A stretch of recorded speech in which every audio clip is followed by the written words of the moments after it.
ഹരഹരോ ഹരഹര. നമസ്കാരം. അന്താരാഷ്ട്ര മുരുക ഭക്ത സംഗമം കൊച്ചി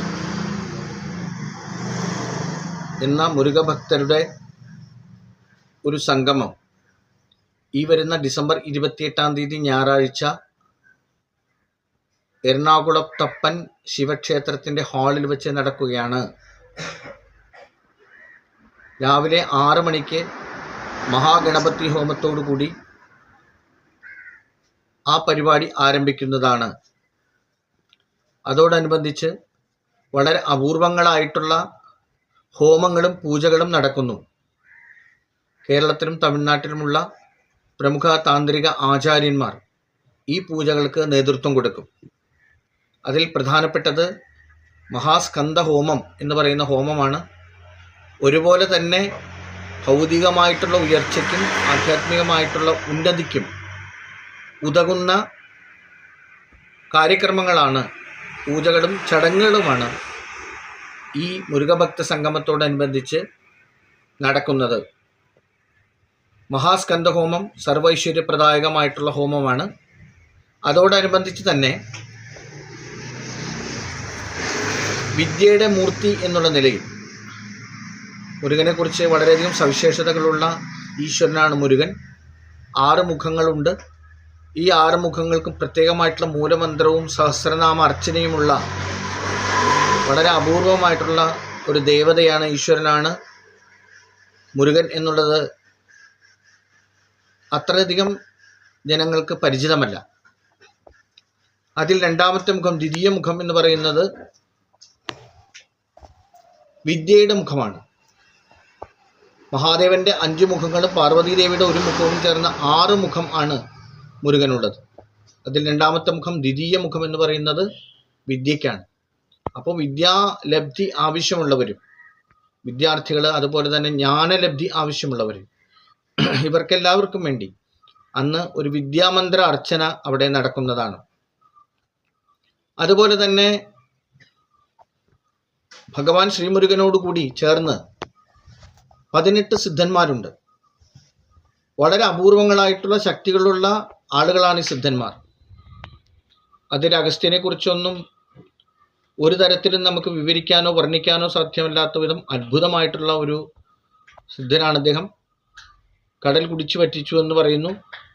അങ്ങനെയുള്ള ആ അഗസ്ത്യ സിദ്ധര് മുതൽ 18 സിദ്ധന്മാരെ കുറിച്ച് ഈ മുരുകൻ്റെ ജീവിതകഥയുമായി ബന്ധപ്പെട്ടുകൊണ്ട് വിശദീകരിക്കുന്നുണ്ട്. പഴനിമലയിൽ ചെന്നാൽ 18 സിദ്ധന്മാരുടെ വിഗ്രഹങ്ങൾ അവിടെ നമുക്ക് കാണാൻ സാധിക്കും. അതിൽ 18 സിദ്ധന്മാരിലെ ഭോഗരാണ് പഴനിമലയിൽ പ്രതിഷ്ഠ നടത്തിയിട്ടുള്ളത്.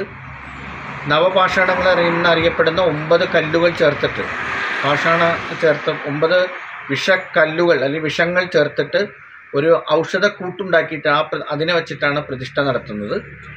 അതിന് നവപാഷാണ ശില എന്നാണ് പറയുന്നത്.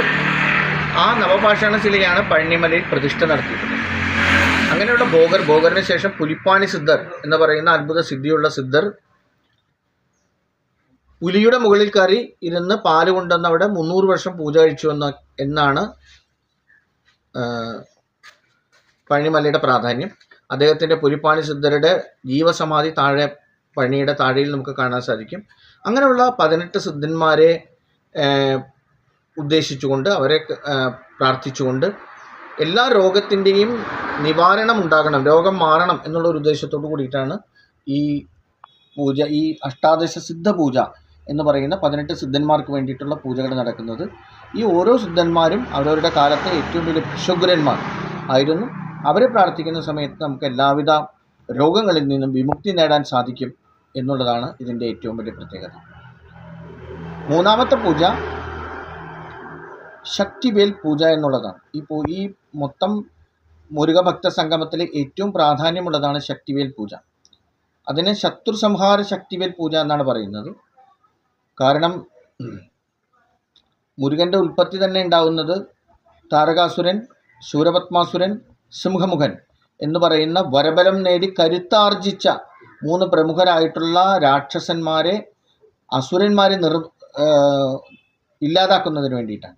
അങ്ങനെ പ്രത്യേക അനുഗ്രഹങ്ങൾ നേടിയതായിട്ടുള്ള ഈ അസുരന്മാരെ മുരുകൻ നിഗ്രഹിക്കുന്ന സമയത്ത് അദ്ദേഹത്തിൻ്റെ ശക്തി പകർന്നു കൊടുക്കുക ദോഷങ്ങൾ മാറുന്നതിന് വേണ്ടിയിട്ട് ഓരോ വേലുമായിട്ട് അവിടെ വന്ന് ഈ പൂജയിൽ പങ്കെടുക്കാവുന്നതാണ്. ആ വേൽ അവിടെ വച്ച് പൂജിക്കുകയും ആ വേലിനെ സങ്കല്പിച്ചുകൊണ്ട് ഓരോ വ്യക്തിയുടെയും കുടുംബത്തിൻ്റെയും സ്ഥാപനത്തിൻ്റെയും തറവാടിൻ്റെയും കുടുംബക്ഷേത്രത്തിൻ്റെയും മറ്റു ക്ഷേത്രങ്ങളുടെയും എല്ലാ ദോഷങ്ങളെ പ്രത്യേകമായി ആവാഹിച്ച് മാറ്റും. നമ്മൾ ഓരോ വ്യക്തികളും അനുഭവിച്ചുകൊണ്ടിരിക്കുന്നത് ഇത്തരത്തിലുള്ള പല വിധത്തിലുള്ള ദോഷങ്ങൾ നമ്മൾ അനുഭവിച്ചുകൊണ്ടിരിക്കുന്നത്. പരദേവതയുടെ ദോഷങ്ങൾ, സർപ്പത്തെ വീണ്ടും വണ്ണം ആചരിക്കാതിരുന്നതുകൊണ്ടുള്ള ദോഷങ്ങൾ, അതുപോലെ തന്നെ മരിച്ചുപോയ പിതൃക്കൾക്ക് വീണ്ടും വണ്ണം സായുജ്യം കിട്ടാത്തത് കൊണ്ടുള്ള ദോഷങ്ങൾ, നമ്മൾ മറ്റുള്ളവരോട് കാണിച്ച ധിക്കാരത്തിൻ്റെയും അതുപോലെ തന്നെ കുടുംബപരമായിട്ടൊക്കെ വന്നു ചേർന്നിട്ടുള്ള ശാപതാപാദ ദുരിതങ്ങൾ, അതുപോലെ തന്നെ ചില ദോഷങ്ങൾ, അതായത് ശത്രുക്കളുടെ ദോഷങ്ങളെന്ന് പറയും, അത്തരത്തിലുള്ള ദോഷങ്ങൾ, ഇതെല്ലാം ആ സമയത്ത് മാറ്റുന്നതിന് വേണ്ടിയിട്ട് ശക്തിവേൽ പൂജ വളരെയധികം ഗുണകരമായി മാറും. പങ്കെടുക്കുന്ന ഓരോരുത്തർക്കും വേലുമായിട്ട് വരാവുന്നതാണ്. വേലവിടെ സമർപ്പിച്ച് പൂജയിൽ പങ്കെടുത്ത് ദോഷങ്ങളെല്ലാം മാറ്റി ശക്തി പകർന്നതെന്ന് തിരിച്ച് നമ്മുടെ വീടുകളിൽ കൊണ്ടുപോയി വെച്ചാൽ അത് നമ്മുടെ ജീവിതത്തിന് മുഴുവൻ വഴികാട്ടിയായി മാറും. ജീവിതത്തിൻ്റെ ഉയർച്ചയ്ക്കും മുന്നേറ്റത്തിനും ഒക്കെ കാരണമായിട്ട് മാറും. മൂന്നാമത്തെ കാര്യം, 3 മണി സമയത്ത് സാമൂഹ്യമായിട്ടുള്ള സ്കന്ദഷഷ്ടി കവച പാരായണമുണ്ട് സാംസ്കാരിക സമ്മേളനത്തിന് തൊട്ട് മുമ്പായിട്ടാണ്. പക്ഷേ അതിനു മുമ്പായിട്ട് എറണാകുളം ടൗണിൽ തന്നെയുള്ള KSRTC ബസ് സ്റ്റാൻഡിന് തൊട്ടടുത്തുള്ള മുരുകക്ഷേത്രം കുമാരേശ്വര സുബ്രഹ്മണ്യ സ്വാമി ക്ഷേത്രത്തിൽ നിന്നും ഒരു ഘോഷയാത്ര ആരംഭിക്കും. പ്രധാനമായിട്ടും വേലുകൾ, പീലിക്കാവടികൾ, മേളങ്ങൾ, മയിൽ ആട്ടങ്ങൾ, അതുപോലെ തന്നെ കാവടി ചിന്ത് തുടങ്ങിയതായിട്ട് ബന്ധപ്പെട്ടുകൊണ്ട് ധാരാളം ഭക്തജനങ്ങൾ പങ്കെടുക്കുന്ന തരത്തിൽ അവിടെ ഒരു വേൽ ഘോഷയാത്ര നടക്കും. ആ വേൽ ഘോഷയാത്ര കുമാരേശ്വര ക്ഷേത്രത്തിൽ നിന്ന് ആരംഭിച്ച് ഈ പരിപാടി നടക്കുന്ന എറണാകുളത്തപ്പൻ ഗ്രൗണ്ടിൻ്റെ മുമ്പിൽ സമാപിക്കും. അവിടെ വച്ചിട്ട് ഒരു സാംസ്കാരിക സമ്മേളനം നടക്കും. അതിന് മുമ്പായിട്ടുള്ള സാമൂഹ്യമായിട്ടുള്ള സ്കന്ദഷഷ്ടി കവചം പാരായണം നടക്കുന്നതാണ്. സ്കന്ദഷഷ്ടി കവചം എന്ന് പറയുന്നത് 3500ഓളം വർഷം പഴക്കമുണ്ടെന്നാണ് പറയപ്പെടുന്നത്. അത് തമിഴിലുള്ള ഏറ്റവും ഭംഗിയായിട്ടുള്ള മുരുകൻ്റെ ഒരു കീർത്തനമാണ്. എങ്ങനെയാണോ ലളിത സഹസ്രനാമമുള്ളത്, വിഷ്ണു സഹസ്രനാമമുള്ളത്, അതുപോലെ തന്നെ ഹനുമാൻ ചാലിസുള്ളത്, അതുപോലെ തന്നെ ഒരു മന്ത്രമാണ് സ്കന്ദഷഷ്ടി കവചം. അത് സാമൂഹ്യമായിട്ട് അവിടെ ആളുകൾ പാടുന്നതാണ്. ആ പരിപാടിയിൽ വെച്ചിട്ട് ധാരാളം പേര് ആ പരിപാടിയിൽ പങ്കെടുക്കും. സാമൂഹികമായിട്ടുള്ള സ്കന്ദഷഷ്ടി കവചം പാടും. സ്കന്ദഷഷ്ടി കവചം പാടുന്നതിന് എല്ലാവർക്കും സ്വയമേവ തയ്യാറാകാവുന്നതാണ്. എല്ലാവർക്കും ഒരുമിച്ച് കൂട്ടായിട്ട് ആ സമയത്ത് പാടാവുന്നതാണ്.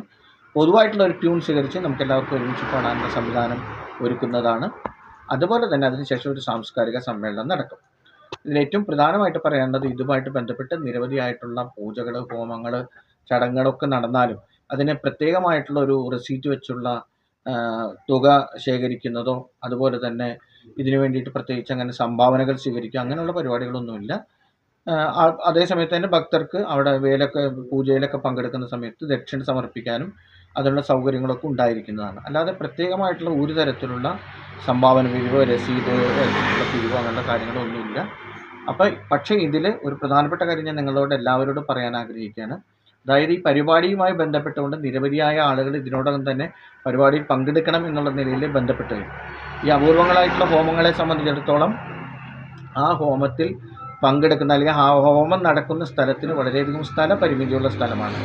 അതുകൊണ്ട് പങ്കെടുക്കാൻ ആഗ്രഹിക്കുന്നവർ മുൻകൂട്ടി തന്നെ അവരുടെ പേരുകൾ രജിസ്റ്റർ ചെയ്ത് അവർക്ക് എല്ലാവർക്കും പങ്കെടുക്കാനുള്ള ഒരു പാസ് ലഭിക്കുന്നതാണ്. ആ പാസുകൾ ശേഖരിച്ച് വച്ചാൽ അവർക്ക് ബുദ്ധിമുട്ടില്ലാതെ ആ സമയത്ത് പരിപാടിയിൽ പങ്കെടുക്കാൻ സാധിക്കും. പാസ്സുള്ളവരെ അകറ്റി കയറ്റിയതിന് ശേഷം മാത്രമേ മറ്റുള്ളവരെ കയറ്റാൻ നമുക്ക് നിർവാഹമുള്ളൂ. അതിന് മറ്റൊന്നുമല്ല, കാരണം സ്ഥലപരിമിതി മാത്രമാണ്. അതുകൊണ്ട് എല്ലാവരും മുൻകൂട്ടി തന്നെ പാസുകൾ ശേഖരിച്ച് വെക്കണം എന്ന് ഈ സമയത്ത് ഞാൻ എല്ലാവരോടും വിനീതമായിട്ട് അഭ്യർത്ഥിക്കുകയാണ്. അതേസമയത്ത് വേൽ ഘോഷയാത്രയിൽ എത്ര ആൾക്ക് വേണമെങ്കിലും പങ്കെടുക്കാം, അതിന് യാതൊരു തടസ്സമില്ല. വേൽ ഘോഷയാത്ര അമ്പലത്തിൽ സമാപിച്ചു കഴിയുമ്പോൾ ഒരു സാംസ്കാരിക സമ്മേളനം വെച്ച് നടക്കും. അതിനുശേഷം എല്ലാവർക്കും പിരിഞ്ഞു പോകാവുന്നതാണ്. എല്ലാവർക്കും പ്രസാദ ഊട്ട് ഉണ്ടായിരിക്കുന്നതാണ്. ഞാൻ വീണ്ടും ഓർമ്മിപ്പിക്കുകയാണ്, ഇതുമായിട്ട് ബന്ധപ്പെട്ടുള്ള ഒരു സാമ്പത്തിക ഇടപാടുകളും ഇല്ല. അതേസമയത്ത് നിങ്ങൾക്ക് ദക്ഷിണ സമർപ്പിക്കാനുള്ള, പൂജയിൽ പങ്കെടുക്കുന്ന സമയത്ത് ദക്ഷിണ സമർപ്പിക്കാനുള്ള സൗകര്യം അവിടെ ഉണ്ടായിരിക്കുന്നതുമാണ്. ഇത്തരം കാര്യങ്ങളാണ് ഈ പരിപാടിയുമായിട്ട് ബന്ധപ്പെട്ടുകൊണ്ട് പറയാനുള്ളത്. ഈ പരിപാടിയിലേക്ക് എല്ലാവരെയും, എല്ലാ ഭക്തരെയും സ്വാഗതം ചെയ്യുന്നു.